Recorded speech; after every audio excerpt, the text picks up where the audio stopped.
নমস্কার বন্ধুরা, আজকে আমরা ভিডিওতে আলোচনা করব আমাদের ওয়েস্ট বেঙ্গল গভর্নমেন্ট আমাদের রাজ্যের মা ও বোনেদের জন্য লক্ষ্মীর ভাণ্ডার প্রকল্প চালু করেছিলেন। এবার আমাদের রাজ্যের পুরুষদের জন্য লক্ষ্মীর ভাণ্ডার প্রকল্পের মতোই নতুন একটি প্রকল্প চালু করতে চলেছেন এমনই জানা যাচ্ছে। লক্ষ্মীর ভাণ্ডার অ্যামাউন্ট ইনক্রিজ, মমতার বড় সিদ্ধান্ত, পুরুষদের জন্যও আসছে লক্ষ্মীর ভাণ্ডার। তৃণমূল সরকারের জনমুখী প্রকল্পগুলির মধ্যে অন্যতম হল লক্ষ্মীর ভাণ্ডার, যা রাজ্যের মহিলাদের আর্থিক স্বনির্ভরতার লক্ষ্যে চালু করা হয়েছিল। এই প্রকল্পের মাধ্যমে রাজ্যের সাধারণ শ্রেণীর মহিলারা মাসে ১,০০০ টাকা এবং তপশিলি জাতি ও উপজাতি সম্প্রদায়ের মহিলারা ১,৫০০ টাকা করে আর্থিক সহায়তা পান। মহিলাদের আর্থিক সুরক্ষা এবং ক্ষমতায়নের ক্ষেত্রে এই প্রকল্পটি ইতিমধ্যেই উল্লেখযোগ্য সাফল্য অর্জন করেছে। ভাতার পরিমাণ বাড়ানোর সম্ভাবনার ব্যাপারে কি বলা হয়েছে? বর্তমানে শোনা যাচ্ছে আসন্ন বিধানসভা নির্বাচনকে কেন্দ্র করে লক্ষ্মীর ভাণ্ডার প্রকল্পে ভাতার পরিমাণ বাড়ানোর সিদ্ধান্ত নিতে পারে রাজ্য সরকার।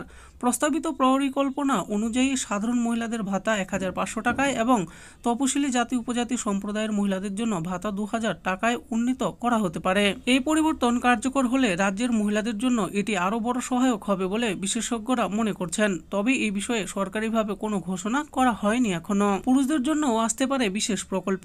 যদিও লক্ষ্মীর ভাণ্ডার প্রকল্পটি একান্তই মহিলাদের জন্য, তবে পুরুষদের জন্য কোনো বিশেষ আর্থিক সহায়তা প্রকল্প চালু হওয়ার সম্ভাবনা নিয়ে জল্পনা শুরু হয়েছে। বর্তমানে এই বিষয়ে সরকার সরাসরি কোনো ঘোষণা না করলেও ২০২৬ সালে বিধানসভা নির্বাচনের আগে পুরুষদের জন্য একটি নতুন প্রকল্প বা আর্থিক সুবিধার ঘোষণা হতে পারে বলে সূত্রের খবর। অনেকেই মনে করছেন পুরুষদের জন্য বিশেষ সুবিধা চালু হলে তা নির্বাচনী কৌশল হিসাবে কাজ করতে পারে এবং ভোটারদের কাছে সরকার আরও জনপ্রিয় হয়ে উঠতে পারে। তবে পুরুষদের এই ধরনের প্রকল্প চালু করার ব্যাপারে সরকার অফিসিয়ালভাবে এখনও কোনো ঘোষণা করেনি। যদি পরবর্তী সময়ে ঘোষণা করে তখন আপনাদেরকে আবারও তথ্য দিয়ে জানিয়ে দেব। জনমুখী প্রকল্পের গুরুত্ব এবং রাজনৈতিক প্রভাবের ব্যাপারে জানব। লক্ষ্মীর ভাণ্ডার প্রকল্পের মাধ্যমে তৃণমূল সরকার রাজ্যের মহিলাদের মধ্যে একটি শক্তিশালী ভোট ব্যাংক তৈরি করতে সক্ষম হয়েছে। তবে রাজ্যের পুরুষ ভোটারদের মধ্যে এই প্রকল্প নিয়ে কিছুটা অসন্তোষ তৈরি হয়েছে, কারণ এটি এককভাবে মহিলাদের জন্য। তৃণমূলের নতুন কৌশল যদি পুরুষদের আর্থিক সহায়তা দেওয়ার দিকে এগোয়, তাহলে রাজ্যে সমতা ভিত্তিক উন্নয়নের বার্তা আরও শক্তিশালী হবে। এবার জানবো সম্ভাব্য চ্যালেঞ্জ এবং সুযোগের ব্যাপারে। তবে ভাতা বৃদ্ধি বা নতুন প্রকল্প চালুর ফলে রাজ্যের আর্থিক ভারসাম্য রক্ষা করা একটি বড় চ্যালেঞ্জ হয়ে দাঁড়াবে। অর্থনীতিবিদদের মতে প্রকল্পগুলির সফল বাস্তবায়নের জন্য রাজ্যের রাজস্ব বাড়ানোর পাশাপাশি খরচ নিয়ন্ত্রণ করা অত্যন্ত গুরুত্বপূর্ণ। তবে তৃণমূল সরকারের এই পদক্ষেপ যদি সঠিকভাবে বাস্তবায়িত হয়, তাহলে তা রাজ্যের সামগ্রিক উন্নয়ন ও রাজনৈতিক চিত্রে একটি ইতিবাচক পরিবর্তন আনতে পারে।